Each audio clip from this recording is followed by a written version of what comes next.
All right, let's get a tweet out first before we start.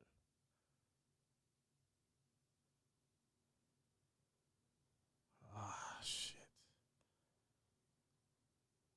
1 second. I hate when this happens.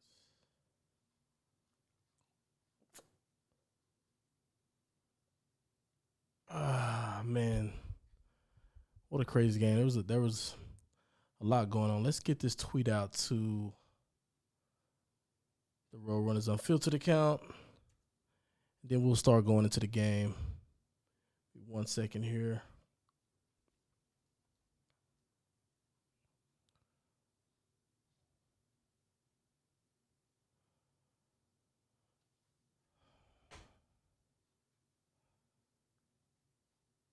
There we go.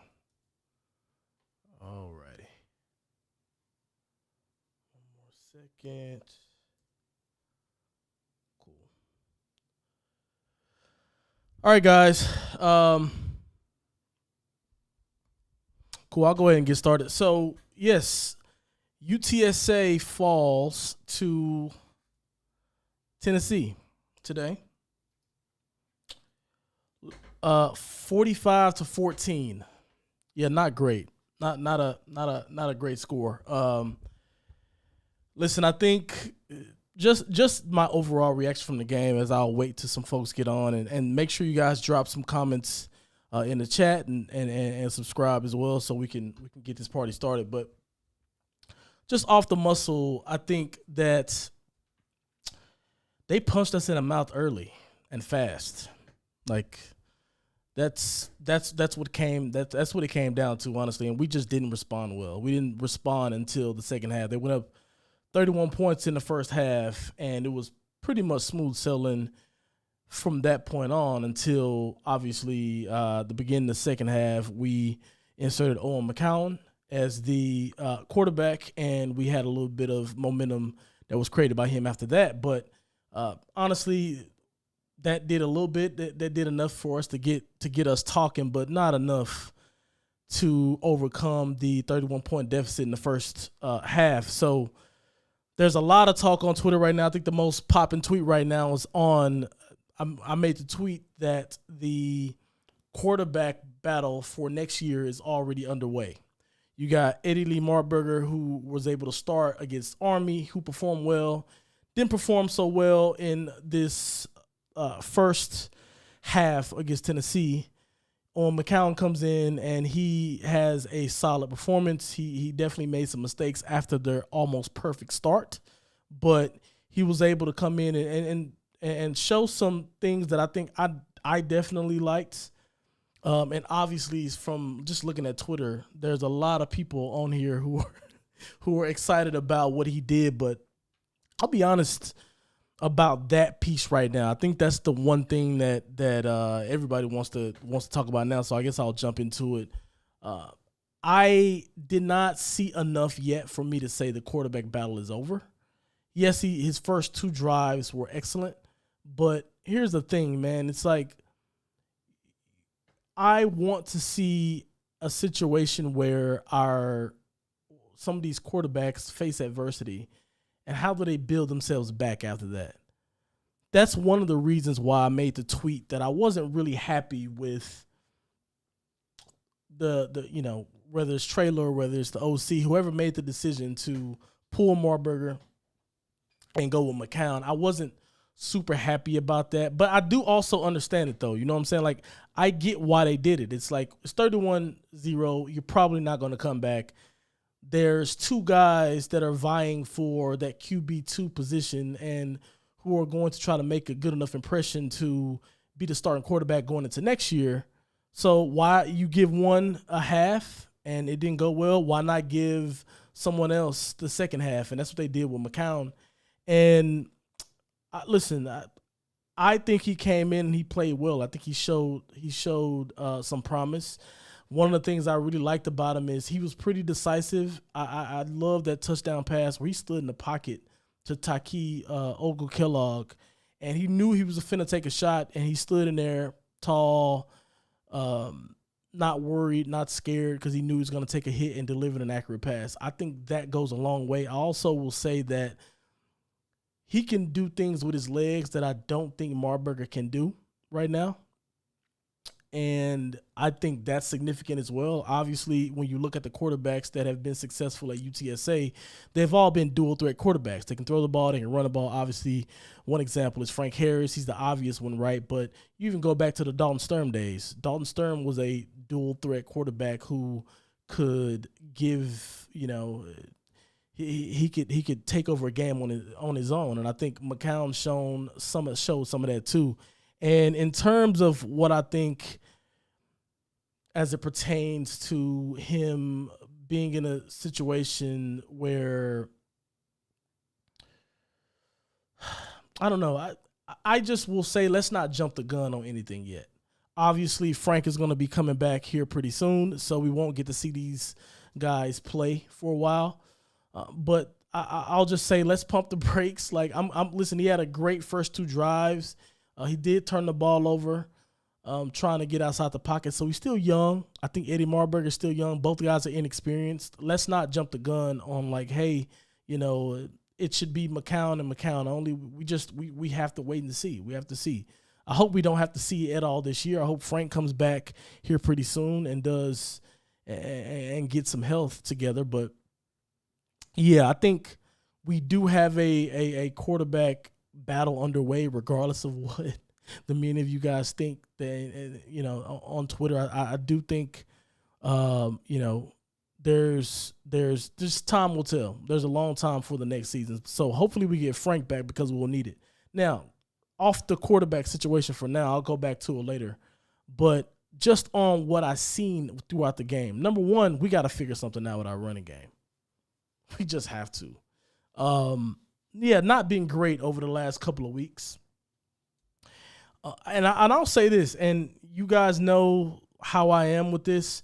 I'm a huge fan, obviously, of Kavorian Barnes, but he's just not looked great this season. He looked great. He looked pretty good in game 1 against U of H, but since then it's been progressively worse each game. The last 2 games, he fumbled the ball.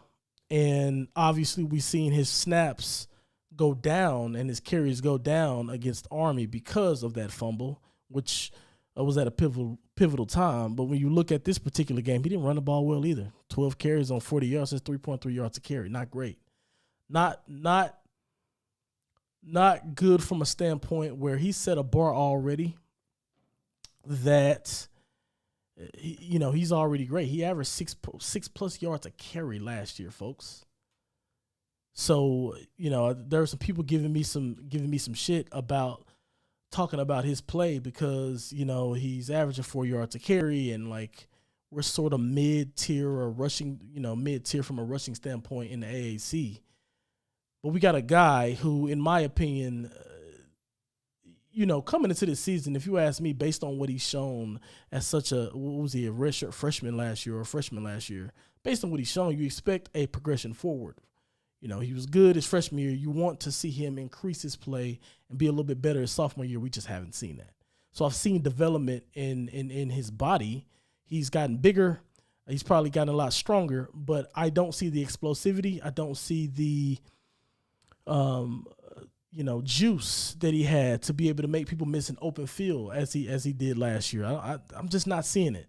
I'll be honest with you. This Robert Henry dude is starting to look really good to me. I even like some of the things Rocco Griffin did as well, even though he didn't have that good of a day-to-day. But I think Robert Henry showed some promise. He showed that he can do something with the ball. He's going to make plays. He can make people miss, and he has a really good balance. He can stay on his feet.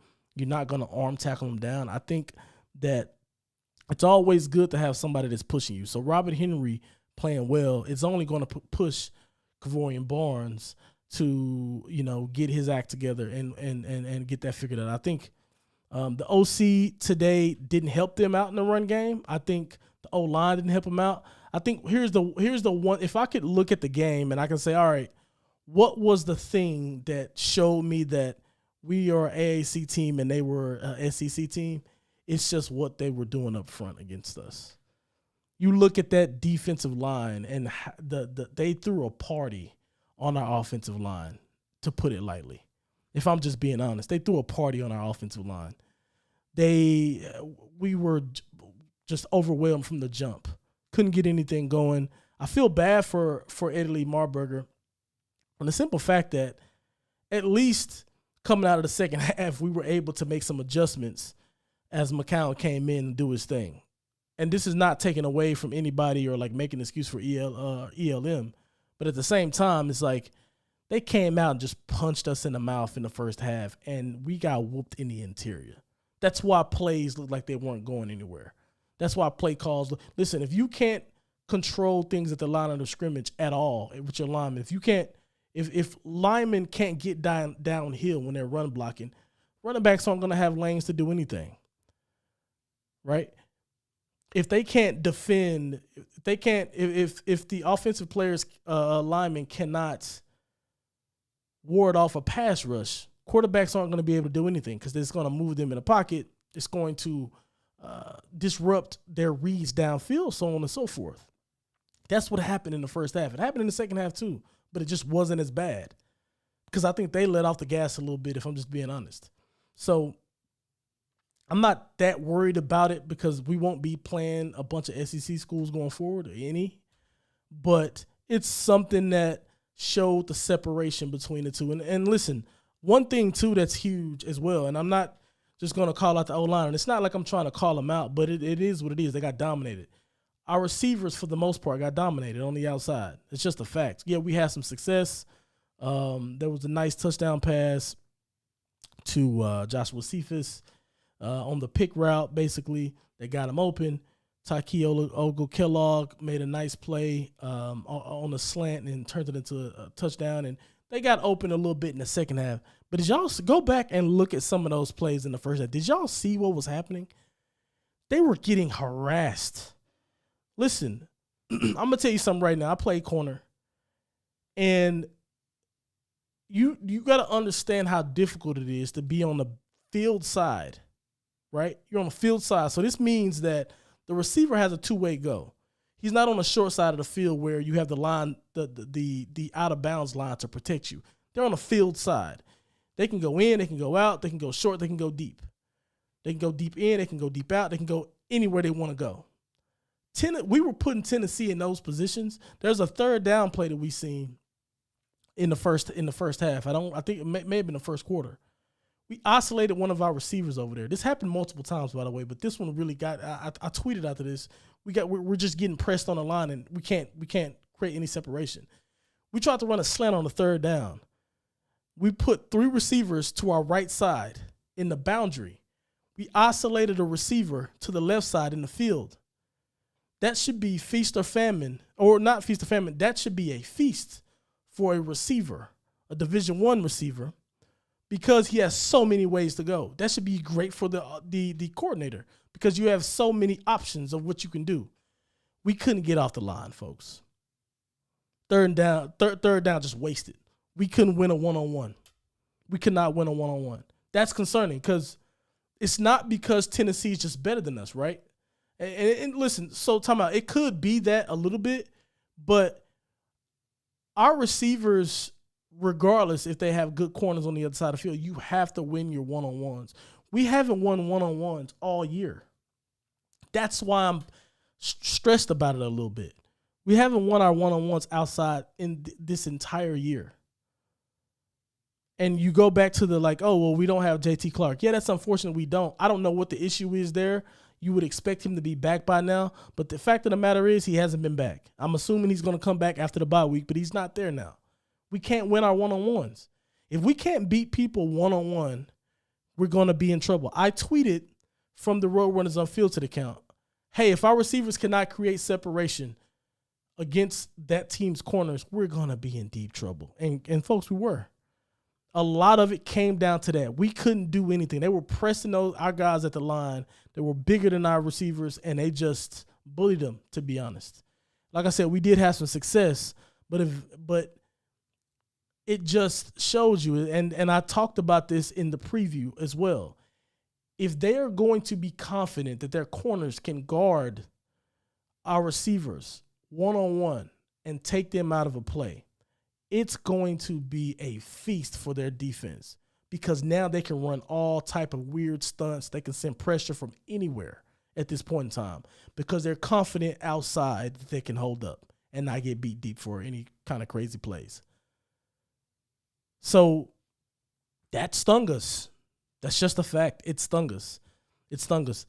Make sure you guys drop some comments in the chat. If you guys got anything, I'm interested to hear what you guys have to say. I'll go into some of the questions that came in on Twitter. So Runner for Life said, McCown is such a solid QB. Marburger could not move the ball, nor is he good outside of the pocket. Strength and conditioning needs to be evaluated on this team. The inability to tackle, wide receivers' inability to get open, and getting dominated in the trenches may be a reflection of S&C. I am having a blank on what you mean by S&C, but I will say this. I think everything else you said was on point. The only thing, well, actually, no. The only thing that I want to just hold my horses on right now is the McCown and Marburger piece. Like, oh, McCown was much more solid. Marburger could not move the ball. Yes, for this game, that's true. But there's more to that story, in my opinion, before we start to go on some of these narratives. And I completely get it. Like, McCown did do a great job. And listen, right now, this is obviously recency bias, but if I had to name who's going to start the next game, I'd go with McCown. Like, he definitely showed that. I mean, that's why he's the thumbnail to this video. He definitely showed the ability to move around with his feet. It's something about them lanky lefties, man, we've been good with, but I just want to hold the horses right now. I don't want to put all that pressure on them. I think it's still kind of up in the air, but I do agree that McCown is he had a good day today. There's no doubt in that. The strength and conditioning needs to be evaluated piece. To be honest, man, I think we're fine in that. We just played a school that's on a different level than us. That's just the truth. Like, obviously I went to the school, I played for the school, I love the school, and I love the program and all of that. But like, the reality is we aren't an SEC school at this particular point in time. There are going to be people that we play that are bigger and better than us sometimes, and that's just that doesn't mean you automatically lose the game because another team has better athletes. That doesn't mean that. We're not going to win the athlete battle every time. So, yeah, strength and conditioning can be better. I think our strength and conditioning is quite good, to be completely honest, based on compared to, and this is no shot at the strength and conditioning folks who were there when I was there, but it's a different level. You can just look at the body types of the guys now and just look at what we're recruiting. They're just bigger and more beefy players, and I think we're going to continue to take steps forward in that. So I don't want to attack the strength and conditioning right now. I think they're doing fine. I just think that Tennessee was a better squad tonight. That's just the excuse me. That's just the reality of the situation. Yes, we got dominated in the trenches. This is a lot of what I talked about earlier. That's what showed the difference between our ball and SEC ball. They got some 300-pounders who are just savages on both sides of the ball, offensive line and defensive line. And not that we don't have our own savages, but there was the difference tonight. Let's see, Andy. I don't know how to say his last name, so I'm going to just call him Andy. Andy, Owen at least can have more than 3 plays. Okay, I don't know exactly where you're getting at there.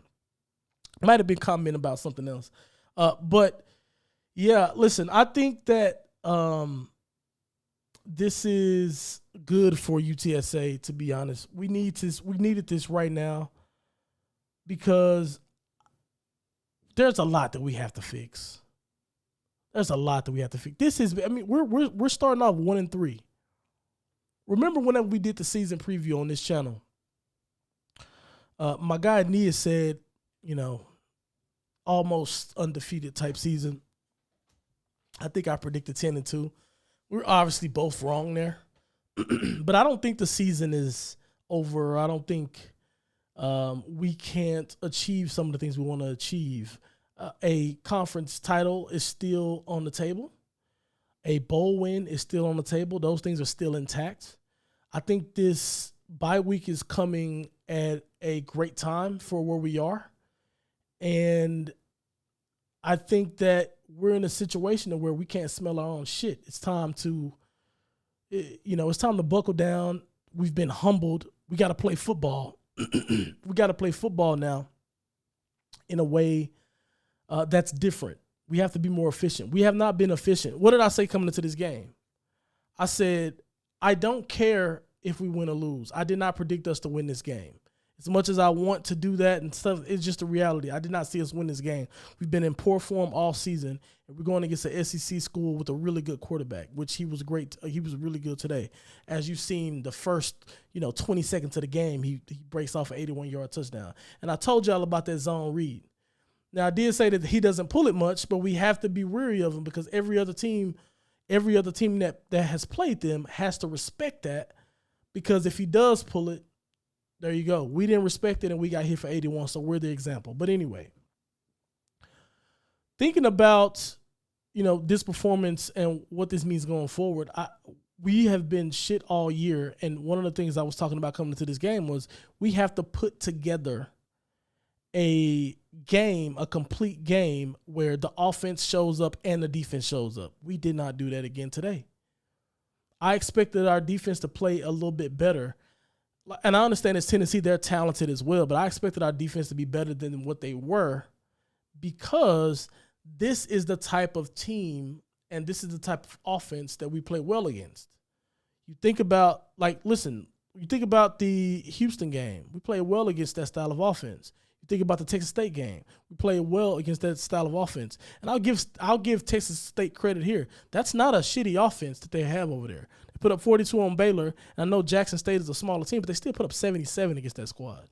77 points. I don't give a damn how good you are and what the talent discrepancy is. 77 points in any football game is something not to sneeze at. We held that team to 13 points. And so this team, Tennessee, comes in with a similar offense, and we get punched in the mouth and don't respond. So it's not that I expected our defense to pitch a shutout. It's not that I expected them to, just shut them down, hold them under 20 points or something like that. But I expected a pretty good performance. And we just didn't do it. We didn't rise to the occasion. We got punched in the mouth. We got out schemed. There was a period in that game that I believe this was in the second quarter, I want to say, or maybe it was the first quarter. They out-schemed us. They duped us on every play. Sometimes you have situations where an offense is just good at what they do, and you can even see it coming, and the defense can be prepared. But the offense is so good that they're still able to get yards, even with good coverage, even with players being where they're supposed to be to make tackles, so on and so forth. That just wasn't the case. They were just duping the shit out of us. Just duping us. Just over and over and over. To where it's like, damn, what do our coordinators do? And I'm not trying to call out the coordinators. It's not the thing. But it's like, you see this sometimes with like an SEC school versus a school that's not in the Power 5. You start to see why some of these coordinators are where they are. You start to see, you get a real clear picture of why some people are, in some of these huge schools and why some of them aren't. And obviously, whenever a school like us has a coordinator like that, they get snatched up quickly. Think about our DC that we had in the Wilson area. I'm drawing a blank on his name, but went to Alabama and winning championships. You look at Will Stein and what he's doing at Oregon right now. They hung up 40-something points to almost no response to Colorado, who had all that momentum, right? You got to think about it. The pressure was on Colorado, but the pressure is on Oregon too to perform, right?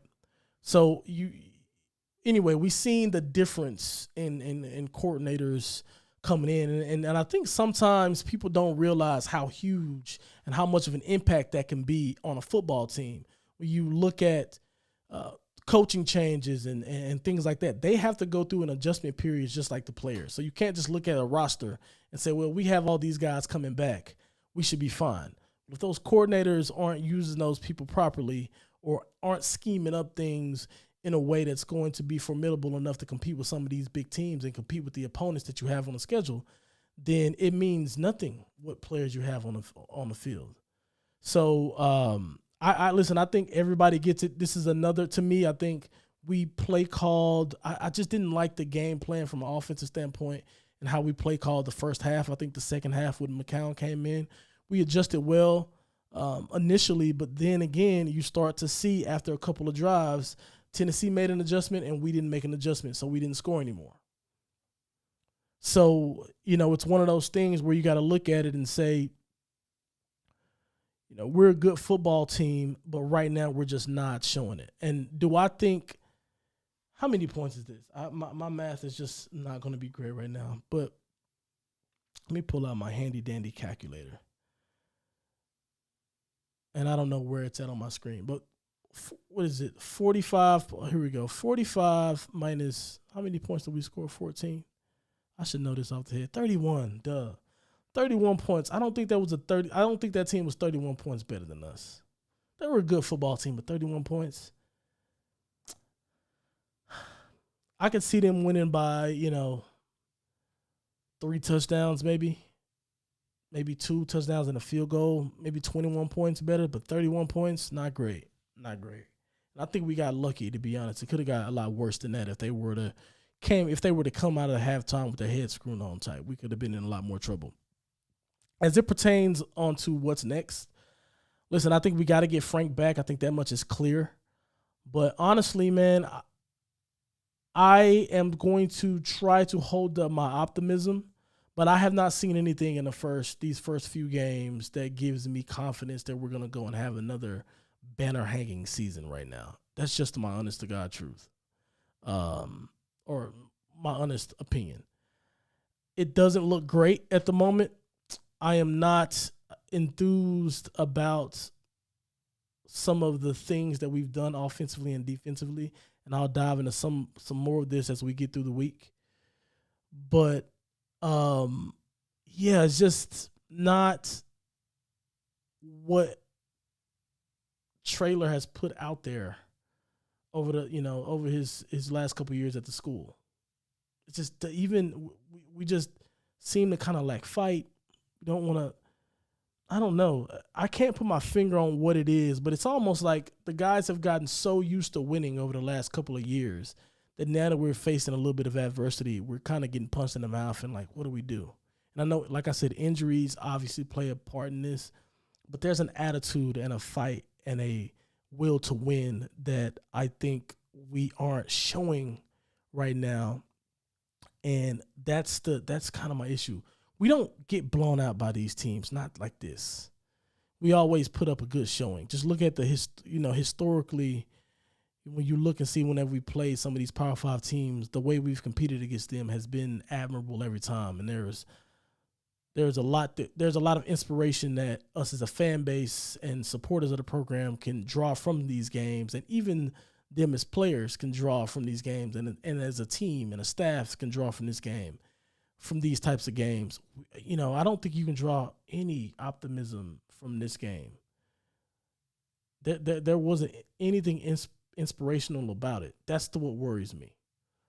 I'm not worried about the win or loss. Like I said before, I didn't expect a win, but we didn't put together a inspiring performance on either side of the ball.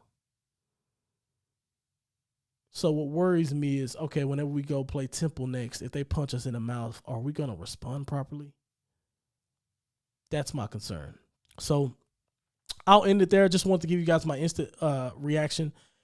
Be sure to subscribe to the channel. Lots of more content coming. Also, I want to plug my Patreon, man. I'm going to be putting a lot more content on my Patreon. It's going to be UTSA football specific. I'll have the link here in the description here in a couple seconds so you guys can check that out and subscribe there as well. And, hopefully we can turn this around here pretty soon. But, we got to do better. Thank you guys for being with me, and I will see you guys on Twitter or something soon. Peace.